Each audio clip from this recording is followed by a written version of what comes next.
بسم اللہ الرحمن الرحیم۔ السلام علیکم ورحمۃ اللہ وبرکاتہ۔ اسلامک انسائیڈر انفو کو دیکھنے والے پیارے خیریت سے ہوں گے۔ سوال: حضور صلی اللہ علیہ وآلہ وسلم جب کھانا کھاتے تو اپنی انگلیوں کو کتنی بار چاٹتے تھے؟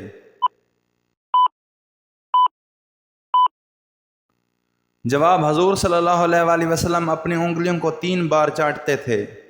سوال: اللہ پاک کے کل مقرب فرشتوں کی تعداد کیا ہے؟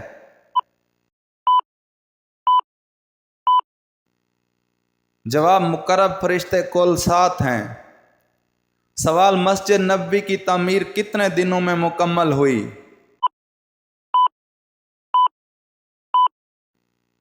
جواب: 7 ماہ میں مسجد نبوی کی تعمیر مکمل ہوئی۔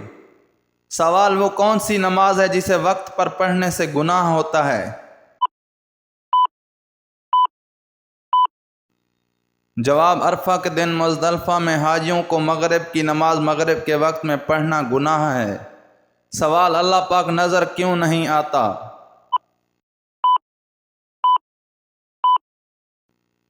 جواب: ایک یہودی نے حضرت علی رضی اللہ عنہ سے کہا تمہارا اللہ نظر کیوں نہیں آتا؟ حضرت علی رضی اللہ عنہ نے فرمایا کہ تم سورج کو غور سے دیکھو۔ اس نے کہا میں اس کو نہیں دیکھ سکتا۔ حضرت علی رضی اللہ عنہ نے فرمایا کہ تم سورج کو دیکھ نہیں سکتے تو سورج بنانے والے کو کیسے دیکھ سکو گے؟ سوال: قرآن پاک میں سب سے زیادہ لکھا جانے والا حرف کون سا ہے؟ جواب: قرآن پاک میں سب سے زیادہ لکھے جانے والا حرف الف ہے۔ سوال: کون سی غلطی کرنے والے مسلمان کو اللہ پاک اندھا کر دیتا ہے؟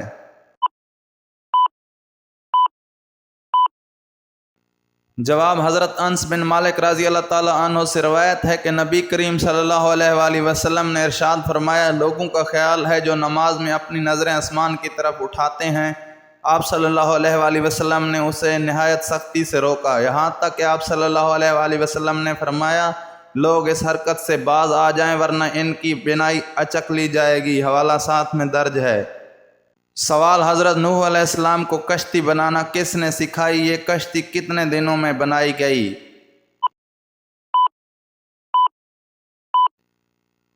جواب: اللہ تعالیٰ نے حضرت جبرائیل علیہ السلام کو بھیجا جنہوں نے حضرت نوح علیہ السلام کو کشتی بنانا سکھائی اور یہ کشتی 2 سال میں بنائی گئی تھی۔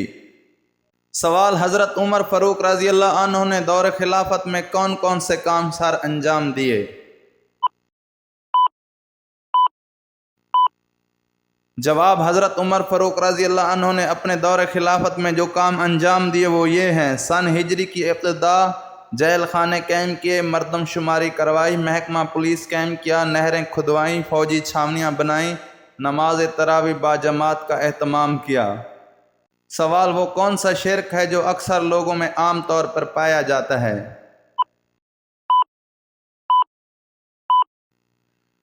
جواب: غیر اللہ کی قسم کھانا۔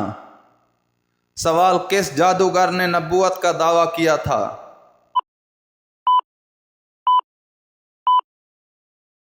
جواب: فارس بن یحییٰ سباتی نے نبوت کا دعویٰ کیا تھا۔ اصل میں یہ جادوگر تھا جو حضرت موسیٰ علیہ السلام کی طرح عصا رکھتا تھا اور جادو کے ذریعے لاٹھی کا آستہ بنا دیتا تھا۔ سوال: جب مسلمانوں کی تعداد 40 ہوئی تو آپ صلی اللہ علیہ وآلہ وسلم نے ایک دن حرم میں جا کر توحید کا اعلان کیا تو مشرکین آپ صلی اللہ علیہ وآلہ وسلم پر ٹوٹ پڑے۔ کس صحابی نے آپ صلی اللہ علیہ وآلہ وسلم کو بچانے کی کوشش میں جان دے کر اسلام کے سب سے پہلے شہید کا خطاب پایا؟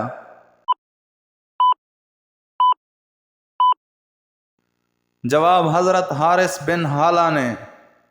سوال: جادو کا اثر کن لوگوں پر ہوتا ہے؟ اس بارے میں خود جنات کا سورۃ جن میں کیا کہنا ہے؟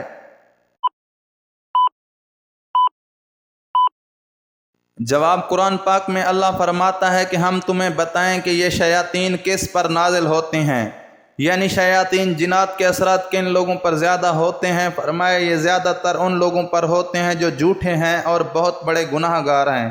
ایک اور جگہ قرآن پاک میں سورۃ جن میں اللہ تعالیٰ کا ارشاد ہے، ترجمہ: جنات نے اپنی قوم میں یہ تبلیغ کی کہ انسانوں میں بعض انسان ایسے ہیں جو ہم سے ڈرتے ہیں، لہذا ہماری سرکشی ایسے انسانوں پر پڑتی ہے یعنی کہ جنات نے جب یہ دیکھا کہ بجائے اس کے وہ انسانوں سے ڈریں خود انسان ان سے ڈر رہا ہے تو جنات اس پر سرکش ہو کر اسے نقصان پہنچاتے ہیں۔ تو معلوم ہوا جو لوگ جادو جنات سے خوف کھاتے ہیں اور وہم و وسوسہ میں رہتے ہیں انہی پر جادو جنات کے اثرات زیادہ ہوتے ہیں۔ بعض لوگوں کے ذہن میں یہ سوال آتا ہے کہ آپ صلی اللہ علیہ وآلہ وسلم سے زیادہ مضبوط ایمان کا کون ہو سکتا ہے جبکہ ان پر بھی جادو ہو گیا تھا؟ تو یاد رکھیے نبی کریم صلی اللہ علیہ وسلم پر جادو ہونے کی ایک الگ حکمت تھی۔ سوال: حضرت آدم علیہ السلام جنت میں کتنے سال رہے؟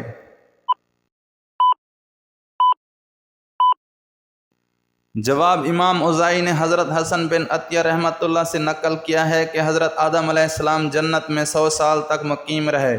دوسری روایت میں 70 سال کا تذکرہ ہے۔ عبداللہ بن حمید نے حضرت حسن کے طریق سے روایت نقل کی ہے کہ حضرت آدم علیہ السلام جنت میں 130 سال رہے۔ مزید اچھی اسلامی ویڈیوز دیکھنے کے لیے ہمارے YouTube چینل کو سبسکرائب کریں اور شیئر کریں۔ تب تک ملتے ہیں ایک نئی ویڈیو کے ساتھ، ہمیں اجازت دیجیے۔ اللہ نگہبان۔